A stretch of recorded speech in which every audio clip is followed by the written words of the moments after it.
me not knowing what to do after high school, working in construction is something you don't have to go to college to make what people go to college aren't even making today. I got friends who've graduated college and still aren't making more than me in construction, and I've only been working construction for 5 years.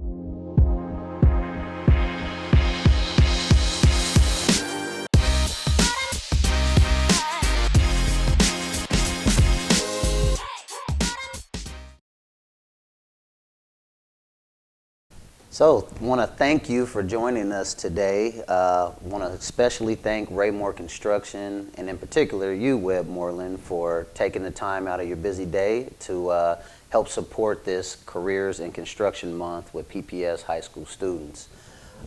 Wanted to start out asking a couple questions about Raimore Construction specifically. What's the journey? What's the history been like? From the beginning of the formation of this company, and let's just tell the youth like how you guys got started in this construction industry. Oh man, it's a good question. It's a interesting story. Jeff Moreland Sr., which is my overbearing uncle, which is also the owner of the company. He started with one truck. He was a businessman, very entrepreneur, finance guy, and just saw the opportunity to help small contractors in the finance piece. And then from that, he got pretty much like an urge to say, okay, man, I think I can do this. I can impact the community a little bit differently than what I'm doing on the other side of the coin. So he had the opportunity. He started doing like small, like private, flips and stuff like that. With that, can you tell the students, when they hear Catalytic Project, biggest singly awarded contract to a, BIPOC black owned business in our community, can you speak to, one, a little bit about the project, what it is, but how big the project is, I think is important for people to understand. $50+ million project. That it's a bigger number than that when it comes to our portion of the project. Is the general contractor is a $60+ million, which is a big number. This is something you have to accomplish in about 2 years, 2.5 years or so. So that's a lot of work. That's almost $30 million a year that we need to accomplish in these next 2 years to build this project. Just so y'all can put it into perspective. And the project, the basis of the project is TriMet is coming out with a whole new bus system off of Division. Division is one of your unsafest corridors out there. And so what they did is we're gonna upgrade the bus system, we're gonna upgrade traffic signal lights, we're gonna make it a safer transition for people. It's gonna be a more efficient project for people, and so all we're doing is building platforms for these new buses that talk to each other and they talk to the signals just to make things more efficient. So we're going all the way from Gresham Transit Center all the way to 11th and Division. Wow. So this about 13 miles. Yeah, you would say? Yes, exactly. So it's a major project. Contractor, is there a couple of subs that you could name that you guys have been able to bring on and help them build capacity and continue kind of that community relationship of bringing in contractors to, support this project, but also to build their own, brand of business to, be the next potential GC out there? I could start with, we had, for a trucking standpoint, Tyrone Bailey and Bailey's Construction is somebody that's been with us in this journey for a while, and it's not just trucking for him. It's just about having him get the opportunity to really get some knowledge from a civil standpoint, so he can branch his business and try to capture another piece of scope, so he can grow as well. So you have Bailey's, we have Colt Flagging, which is one of the bigger minority-owned companies for flagging in the state of Oregon, and again, is to be able to help them. They were already established, but they was on the same journey that we have been in. So it's always good to say, hey, let's go into this situation together, right? And continue to grow together. And if there's opportunities to branch into other things, they have the opportunity because they're sitting in the seat to be like, hey, we can accomplish this, we can do this. You know, I know a lot of this project touches the Jade District, and I think it's very rewarding and shows a lot of the bridge building that Raimore does by bringing in an Asian-owned, woman-owned company to really help make sure that that community is also being heard and served and a part of this project too. So I definitely want to applaud Raimore for what they're doing and, you know, being the bridge builder, if you will, and helping, you know, collaborate with a lot of, you know, different community groups. Tweed 2 Consulting, and that's someone who's doing a lot of the outreach and getting the community together to help feeding us the positive information that we need to be able to make sure we're not locking anyone out of this industry as well. I want to personalize it a little bit, Webb, and I want to, you know, for the kids tuning in today, I want to zero in on you because you've got an interesting story on how you got into construction, which wasn't the traditional route of how many get in. Oh man, where do I start, man? I probably should write a book. Yeah, like you said, it's not a traditional route. Construction was not my first option. Didn't even really think it was an option. So I'm just very similar to probably the kids that are listening. Is that, you know, I was an athlete. I played basketball and I did track.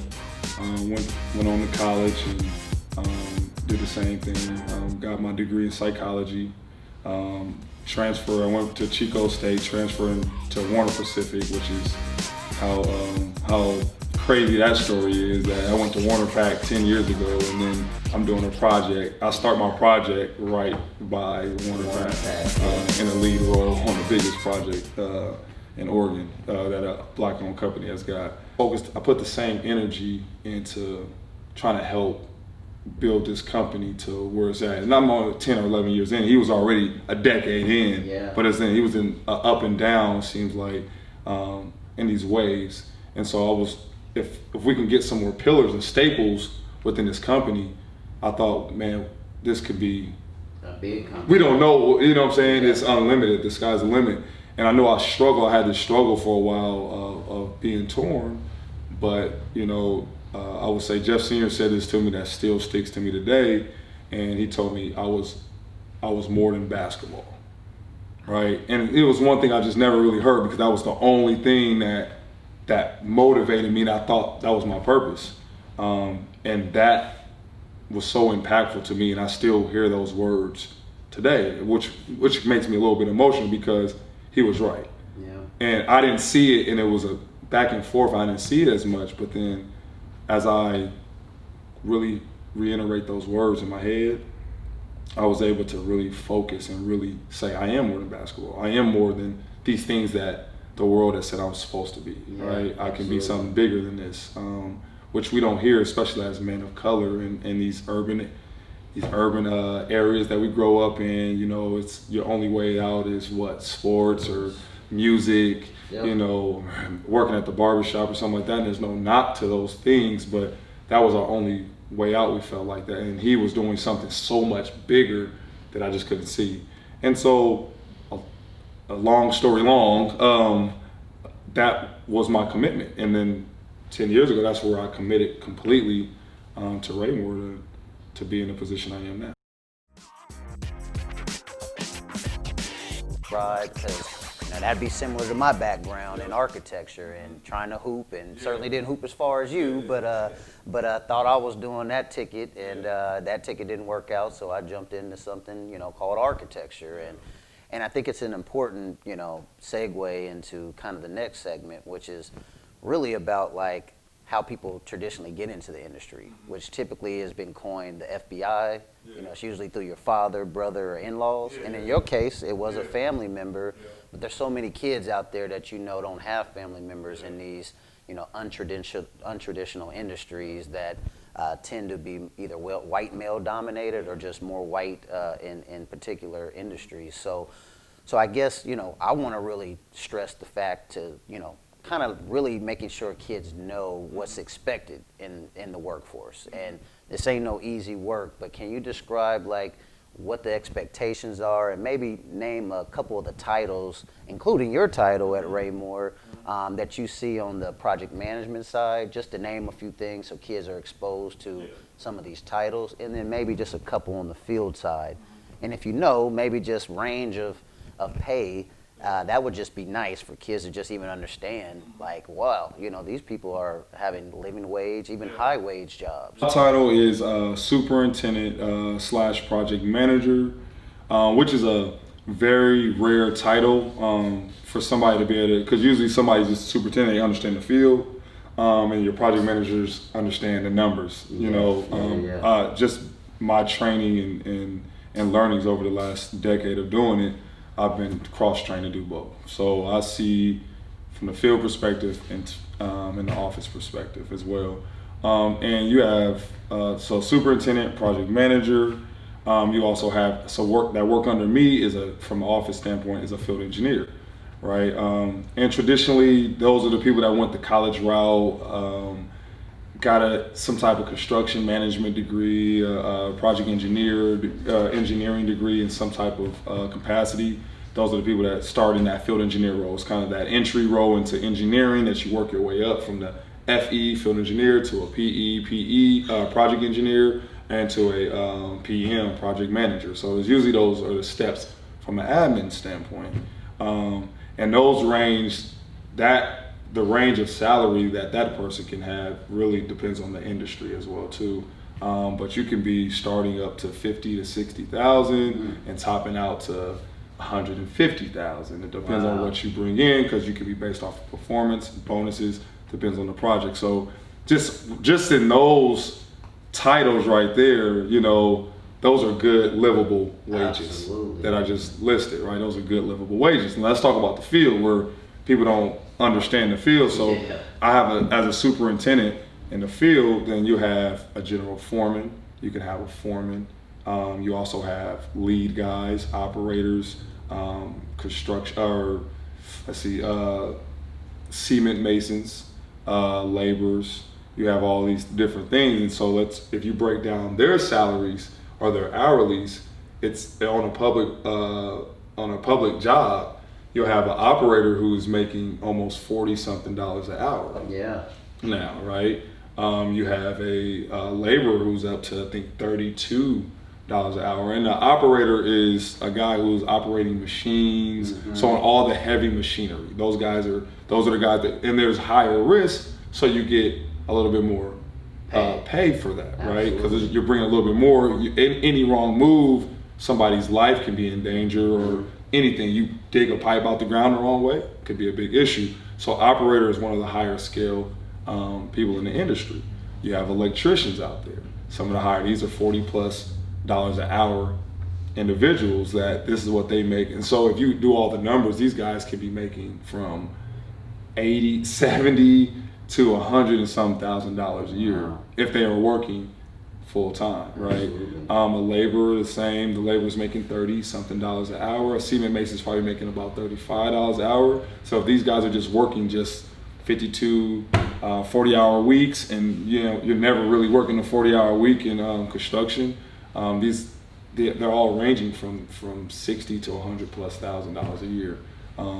Depends on how the project goes. And it is literally, he is managing the work, and he has everybody under his wing, essentially. So he manages every aspect of that project, from your subcontractors to your own employees. So like I spoke about the operator, the operator is under the superintendent. Yeah. You know, like I talked about the cement masons, the people that's doing the concrete, they're all under the superintendent. So you have your superintendent is up here, and you have all these levels of people that's under them. So superintendent, usually you have a foreman or a general foreman that can be a liaison between the superintendent and the foreman, right? A general foreman is literally, he's the general foreman. He is managing the other foreman, right? And he's speaking right to the superintendent, right? Yeah. They're from a day-to-day standpoint.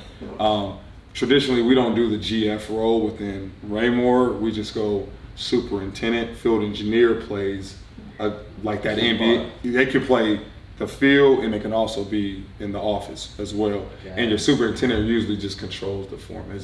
It's with the foreman. So you might have three. I have three foremen. It's me, and right now I have three foremen that's under me with the field engineer. So I talk to everybody from top to bottom, but that foreman, or that myself, superintendent, and the foreman, they're talking and they're building these projects. Say, because what I'm hearing, and I think kids will relate to, is it seems like a very dynamic team, operation that happens in construction, where a lot of communication and a lot of exchange between who you report to and what the work is expected. And the thing that I think will resonate for a lot of kids tuning in today, and given your background as an athlete and, playing hoop, I mean, we all understand that's a team dynamic in itself. And so can you help us kind of transfer what that skill set is, that, hooping on the court? I think you mentioned that the superintendent is kind of the one who's telling people what to do. I kind of think of it as maybe like your point guard on the hoop court. And so can you kind of describe like some of those qualities that, that you see that are transferable from athletics to like working in construction in the field? Because I think that's very key for those kids who maybe don't make it in sports, and seeing that their skill sets can actually be transferred. Because I'm doing a lot of coaching and getting people in the right position. The point guard, like you said, was a great analogy, is that I'm bringing the ball up the court. Hey, you get over there. There's a guy, and you have to start finding out the strengths and weaknesses of your people, right? Because I don't want to put this guy in the corner and he plays like Dwight Howard, and I'm having him shoot threes. No, I want him by the basket, because I just want to be able to throw this ball up to you so you could dunk. So you start realizing the team, what people do. The team effort is very key for any success in construction. You got to have it. It's easy. You have to be intentional about trying to find the best out of and get the best out of your people, right? And so that's one thing we just take pride in. So the team aspect is very, very, very key. Finding your role is very, very key. Some people are natural at it. Some people have to work extra hard about it. But that's where somebody in my role is trying to help bring the best out of everybody, right? So yeah, team aspect is key to understand at a young age. Very key, because you're going to need to use it. It will translate in anything you do in life. With one last question to conclude this interview, what would be, before we go on the demo walk to show kids what it looks like to be an operator and, to actually perform and operate that equipment that you spoke to earlier, I guess what would be the top 3 things that you would say to that next generation of potential workforce coming in terms of soft skills and, kind of work ethic and the expectations? Because I can't underscore it enough that, just like practicing in sports, there's expectations of, how much you're supposed to practice and how much you're supposed to hone in on that skill. So can you give us what would be your top 3 things that you would say to the next generation in the way of what to expect if you actually get or are interested in this industry? You got to be self-motivated. I think that is key, to be self-motivated. If you're self-motivated, it's very easy to transition into anything, because you don't want to not know, right? So if you're self-motivated, that pushes you to not know. You're like, okay, I don't know this, but I'm motivated to know more, right? So being self-motivated, being teachable, right?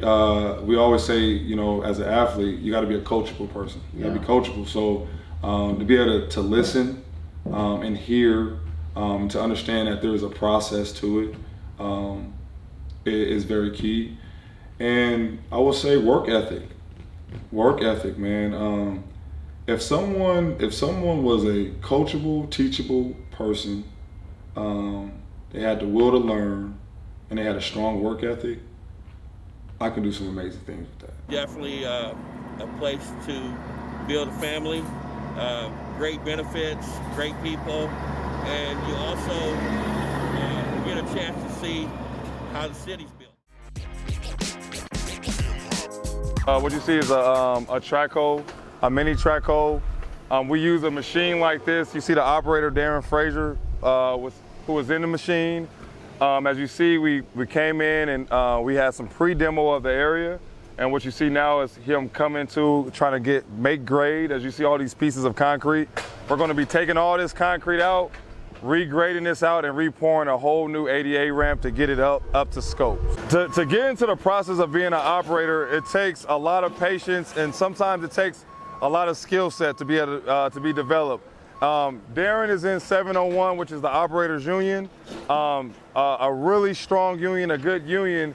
They give you the tool that you need to be out here to be able to perform the work. So the apprenticeship is a very rigorous process where when you get in, they take pride in it. It's like going back to school. They do week on and week off time for the apprentices to come in and get educated and become and get placed in different type of processes so they can be able to perform in the field. As you see with Darren, and you see this is a team effort. It's a team effort. You got your machine right here, you got your operator inside the machine, you got your ground guys being the eyes and the ears on the ground. So they're talking, everyone's talking and communicating either with hands or with signals, but everybody is talking to make sure they can communicate. It takes, as you can see, you can count the bodies. 1, 2, 3, 4, 5. You got people watching pedestrians. You got flaggers out here. It's a whole process. It's not just one.